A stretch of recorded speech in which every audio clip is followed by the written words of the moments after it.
பூச்சிப்பள்ளி பிரச்சனையால் அவதிப்படுறீங்களா? வீட்டில் இருக்க 2 பொருளை வச்சு 5 நிமிஷத்தில் பல்லு வலியை சரி பண்ணிடலாம். இதுக்கு தேங்காய் எண்ணெயோ நல்லெண்ணெயோலாம் பயன்படுத்தக்கூடாது. விளக்கெண்ணெய் தான் யூஸ் பண்ணணும். ஒரு 3 டேபிள் ஸ்பூன் விளக்கெண்ணெய் எடுத்துக்கங்க. அதில் 1 கிராம் போட்டு இந்த எண்ணெயை 3 நிமிஷத்துக்கு வாயில் ஊற்றி அப்படியே கொப்பளிக்காமல் வச்சுக்கணும்.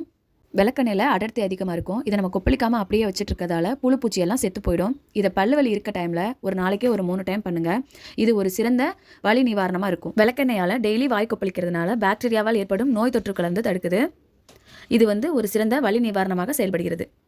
எந்த இடத்துல சொத்தப்பல் இருக்கோ அந்த இடத்துல ஒரு கிராம்பு வச்சு ஒரு 5 நிமிஷத்துக்கு நல்லா இருக்க கடிச்சு வச்சுக்கோங்க. அந்த டைமில் சுரக்கிற உமிழ்நீரை கீழே துப்பிடணும். கிராம்பில் பல ஆயுர்வேத மருத்துவ நன்மைகள் உள்ளது. வாய் ஆரோக்கியத்தை பாதுகாக்கிறது, நோய் எதிர்ப்பு சக்தியை அதிகப்படுத்துகிறது, மன அழுத்தத்தை இது குறைக்கிறது. பல்லுவலி இருக்க டைமில் இதை ட்ரை பண்ணி பார்த்துட்டு எப்படி இருந்ததுன்னு கமெண்ட் பண்ணுங்கள். உங்களுக்கு தெரிஞ்ச யாருக்காவது பல்லுவலி இருந்தாலும் வீடியோவை மறக்காமல் ஷேர் பண்ணி விடுங்க.